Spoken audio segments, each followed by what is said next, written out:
Hello everyone and welcome to this beautiful edition of Zen Moments. Today I have on the show with me someone I hold in very high esteem. Her name is Yagazie Eguare and she's a foremost educationist, a professional in her field. I mean, it's not just a disruptor, but someone I call an organizer in the photography industry. Welcome, Yagazie. Thank you. So excited nice to be having here. you. Actually, it's so nice having you on the show. So exciting. So exciting. Fantastic. Yeah. Tell us a bit about yourself and how you got into photography.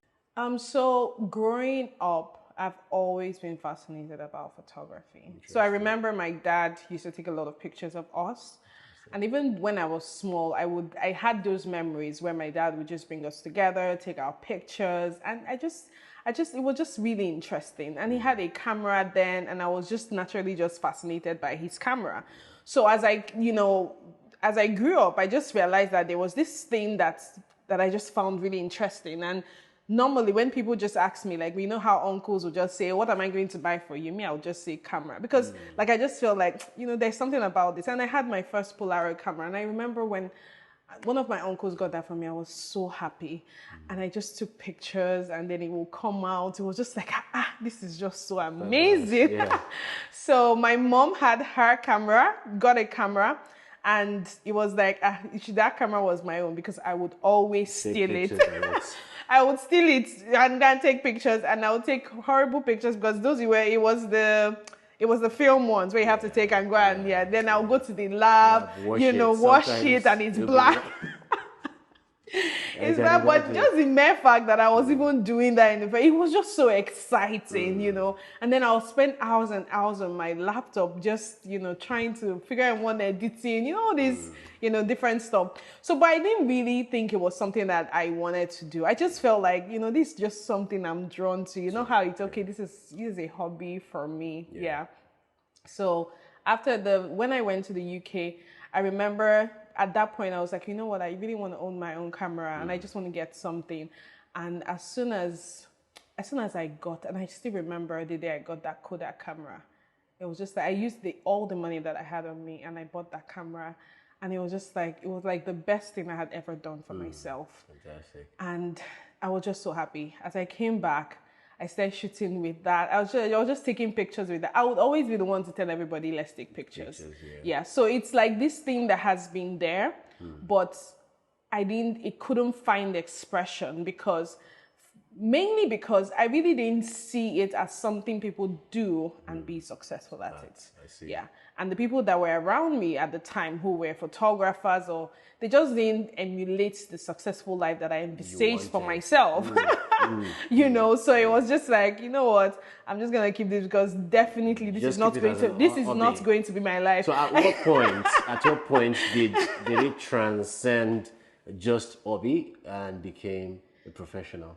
So I'm an optometrist by profession. That's what I studied in school. So when I came to Lagos for my internship, the 1-year internship, it was then when I was just like, you know what, you really have this hobby.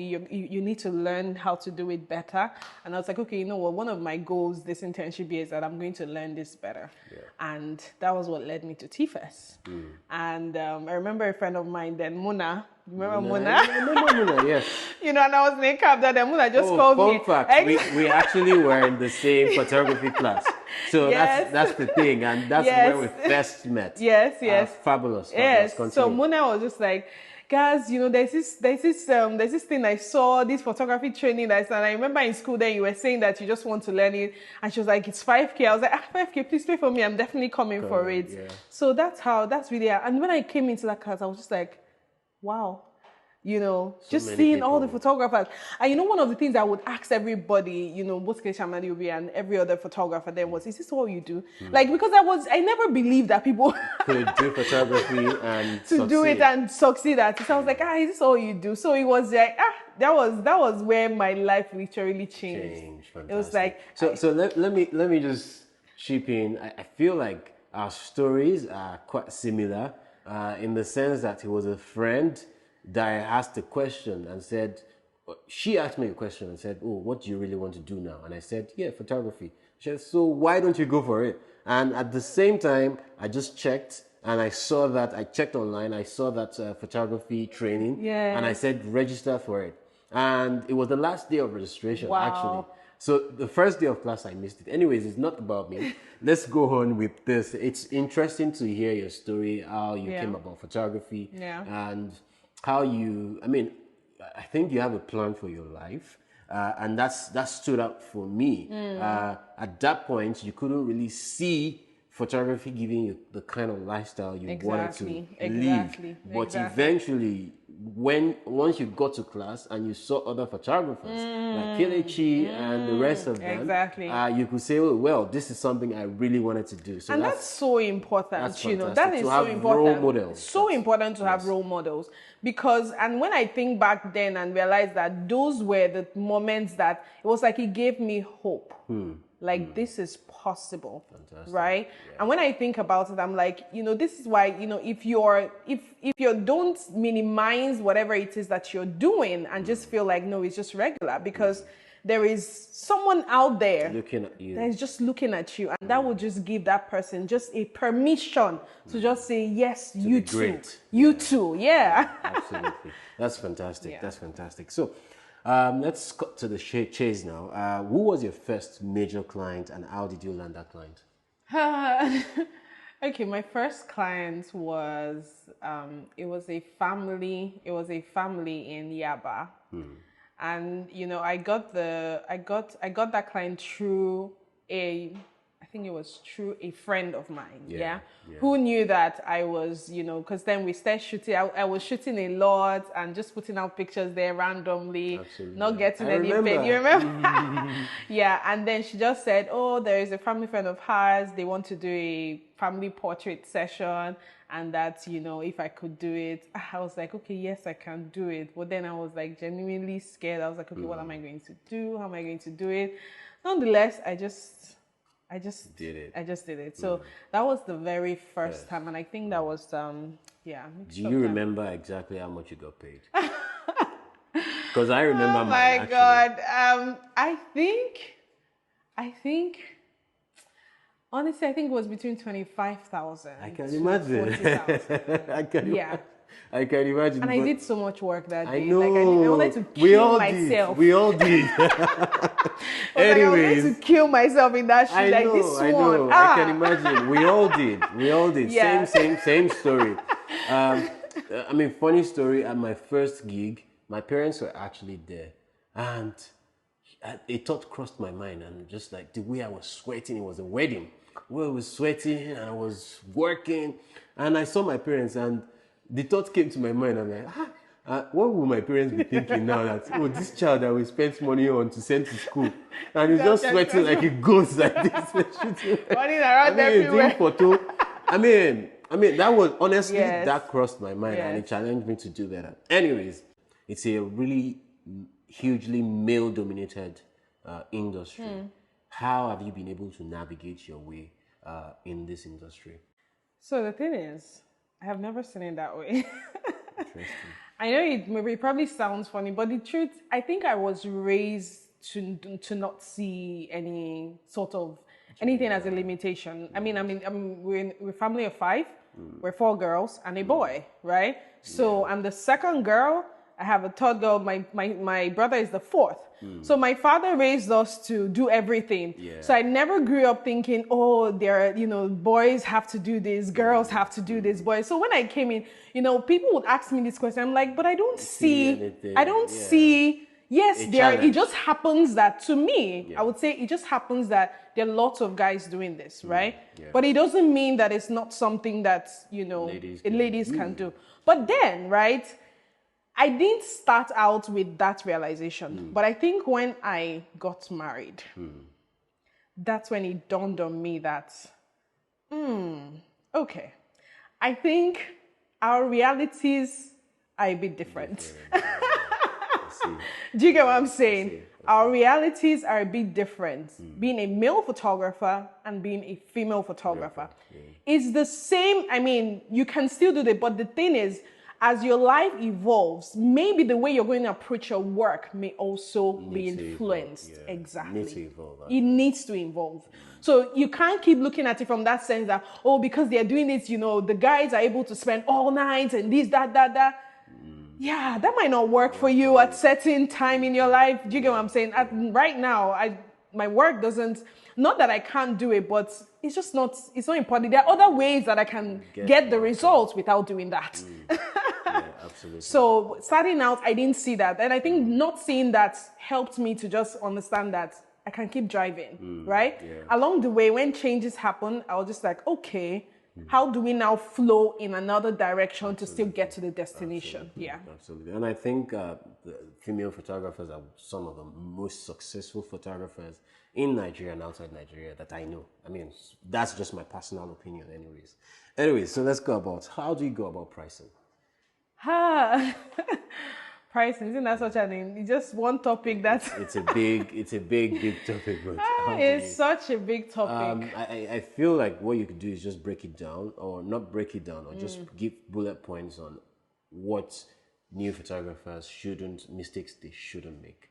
So maybe if you can do that. So the first, what I would say most new photographers mistakes they shouldn't make around pricing is, first of all, not having an understanding of what it even takes for them to do the business that they do. Because I think that's always a fundamental problem. Yes. So it's not just because you just feel like, you can just name your price, right? Yeah. Or you can just, this person, this is what it is, and then just call it out. Just call it out. Pricing does not come out of the blues. There's so many factors. First, there are so many factors. So that's the fundamental thing that your pricing. Can you list this the pricing doesn't come out. So of course, one of the things that you have to consider when you're setting your price is your own cost of living. What is your cost of living? Like, what does it take for you to live a comfortable life the way that you are right now? Now, what is your cost of doing business? Fantastic. What is your cost of doing business on a general sense? And what is your cost of doing a particular sale? And when I say sale, it's probably a session, a shoot, or that. Yeah. And when we're saying cost of doing a sale, we're not just talking about the album you're going to give to people or the prints, or we all know that now there are actually less deliverables. Yeah. A lot of our cost of sale are intangibles. Yes, absolutely. So a lot of our cost of sale is the time that it's going to take to do the work. Exactly. And even your equipment, factoring in that there is depreciation for every equipment you use for every single session. Absolutely. And that depreciation needs to be factored in. So that when the time comes that you need to change your equipment, you're not waiting and like, I don't have money, I don't have this, because you did not factor that in and understand that for every time that you shoot, your equipment depreciates. Absolutely. Yeah. Absolutely. So, of course, timing and time from the time that, not just even the time that it takes you before the shoot, there is pre-time, there is time, there is post-time.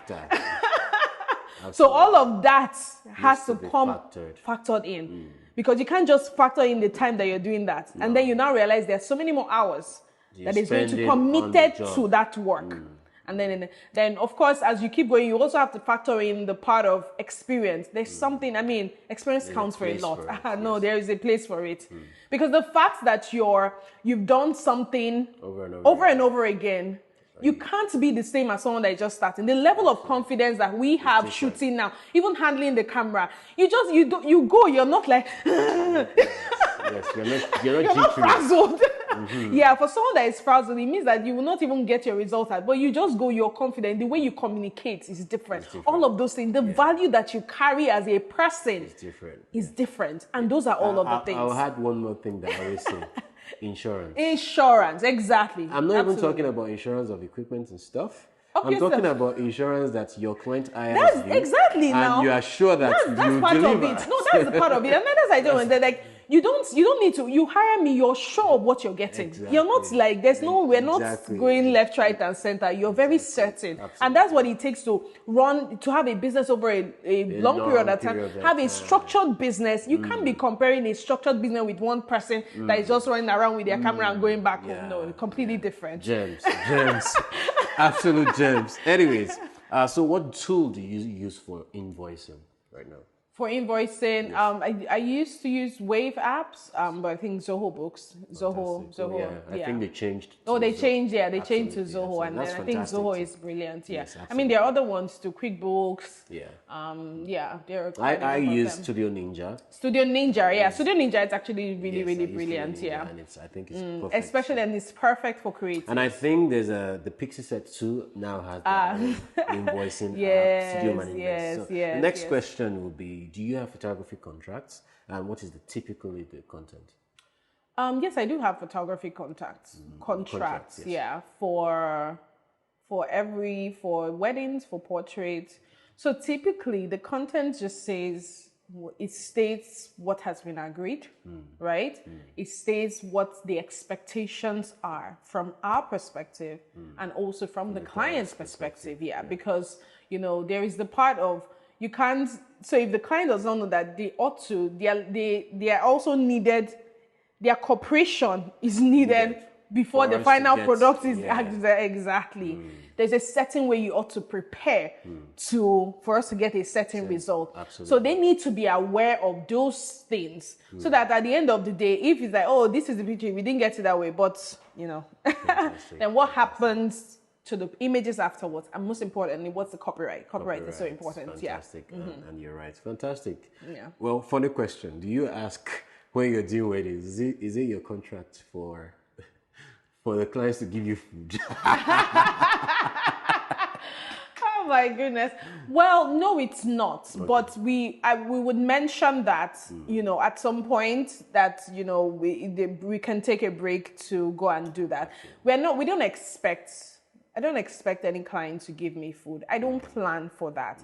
We get it most of the time, and I'm grateful for it. Absolutely. But then again, I handle myself, you're a business owner. So, plan to take care of yourself, right? Plan to take care. If it happens that the clients take care of you. I would say it's in my contract. It's in my contract. Yeah. It used to be in my contract a long time ago. Right. But like you said, I don't expect that they will honor that clause. Yes. Because the whole idea is you don't expect me to be running around for 12 hours. Absolutely. 10 hours. Yes. Running on empty. So we just advise them, because it means that if you don't give us food, somebody will leave to go and get food. So it means that at that moment, we're short-manned. Yes. So for us to be able to feel that, will you provide food for us? But we're not going to be chasing you and saying, and then we'll not be angry at the end of the day. No, we don't have time for that. Absolutely. That's the same thing. I mean, we prepare, but sometimes we don't. So how do you handle delayed payments? Delayed payments, very interesting. Oh gosh, who loves that? I don't like it at all. Nobody does. No, I don't. Pay me my money. I've not seen anyone that likes delayed payments anyway. Yeah. So. But well, the thing is, one of the things I also came to, I understand that with business is everybody's not in the same place, right?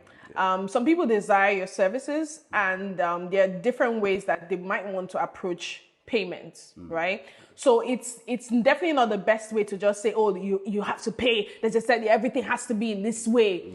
If you do it that way, you might be shortchanging yourself, because it also depends. Like if you're working with companies and organizations, they have policies around their payments. Absolutely. Do you get what I'm saying? If you're like, oh no, you must pay me now, you're probably going to miss out on it. So it's not like, what measures can you now put in place to say, okay, you prepare yourself. Exactly. You prevent it. Exactly. Yes. So, and with delayed payments, I approach, like I'm very professional and also confrontational with this. So I confront from the place of, is there a problem? Is there something you would like us to help you with? This, that, and just knowing, okay, when specifically can we expect these payments? Yeah. When again. So I've not had any bad situations as far as delay payment. But the only thing is that I always say, we're just ensuring that we're clear on what there's. So if you say, oh, we're not able to pay. So I'm like, okay, when do we expect? So there's a clear communication around that. So even when I'm buying units, I'm going back to saying, you said this is going to be here and it's not here.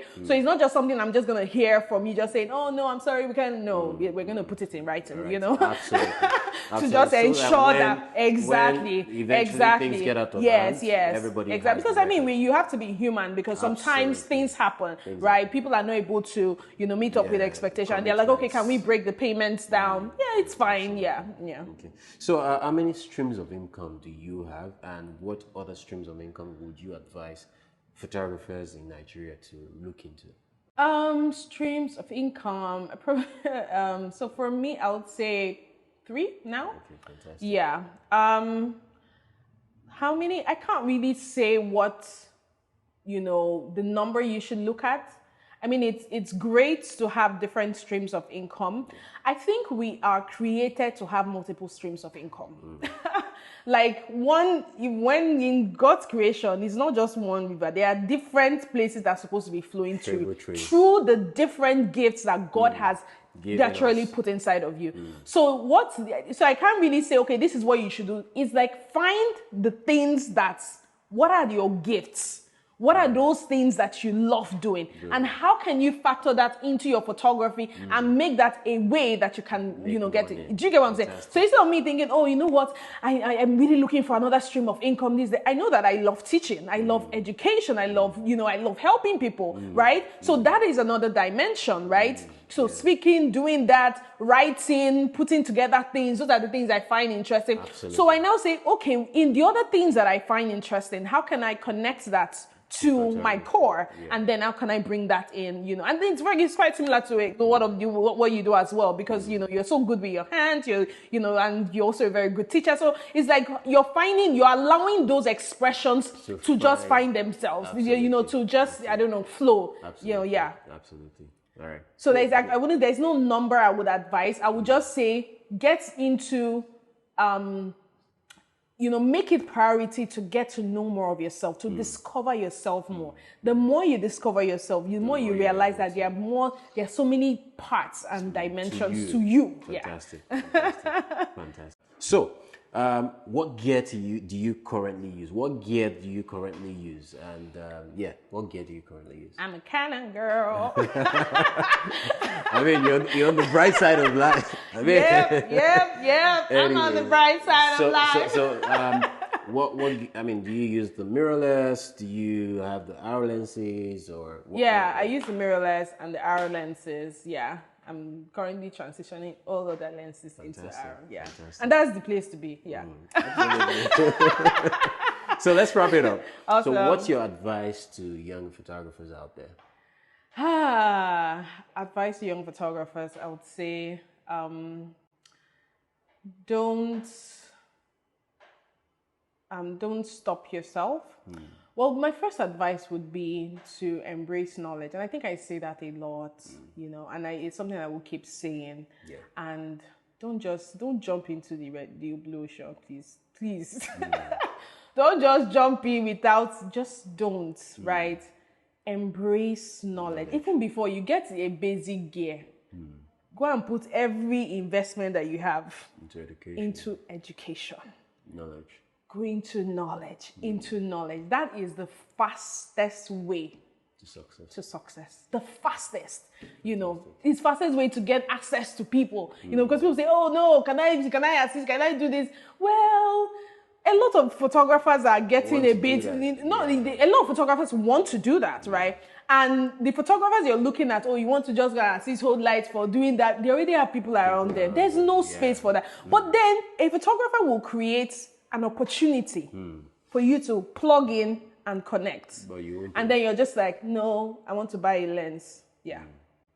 Or I want to do this. No. Yeah. So it's just, So I would just say, invest as much as you can in yourself, your greatest asset. Like you are your greatest asset. The more you invest in yourself, the more you increase in value. It's an inevitable thing. It's like, it's not even something, it's inevitable. You grow in value. And it's that value that people see and is interpreted into how they perceive you, right? And when you invest in yourself, you build a lot of connections. Networks are powerful. Gems. Your network is your net worth. Really, the reason why we're here together is because we connected through, the workshop, and we've maintained that relationship over the years. Exactly. Fantastic. And also work together more. We need to connect more together. Everyone, see, everybody was not built to stand alone. In fact, you were not even designed to be that way. Just carry your camera and be moving around and just be by yourself. No, no, no, no, no. Get a job. And it's okay to get a job and work as a photographer. That is okay. And build yourself to a certain level and then decide, okay, you want to go into this. So you go in more powerful, more stronger, and you're not just weak. It's just because we have too many weak vessels, that be all over the place. And we just need, we need stronger people. And the way we're going to be stronger when we come more together. Exactly. Fabulous. And that's what's happening here. Yes. Fabulous. It's been revealing. It's been amazing. Yes, I've had so much fun. Learning from you. What more can I ask for? Thank you so much, Emmanuel. How much I'm so inspired Absolutely. by every single thing that you do. Absolutely. And, and yours too. Mention the ABC conference and all the other things that you do. I think you did multiple streams of income at some point as a photographer. The profitable photography business program, yes. This is just amazing. All these things, all these platforms you're creating, and I think we need more of it. We need you to keep doing more of these things. Thank you so much for coming on this show again. Thank you for having me. Thank you for dropping gems. Free of charge. As always. Fantastic. As always. So until next time, join us again for another episode of Zen Moments, where we're sharing knowledge, we're sharing stories with masters in their respective fields. So thank you so much for watching this episode.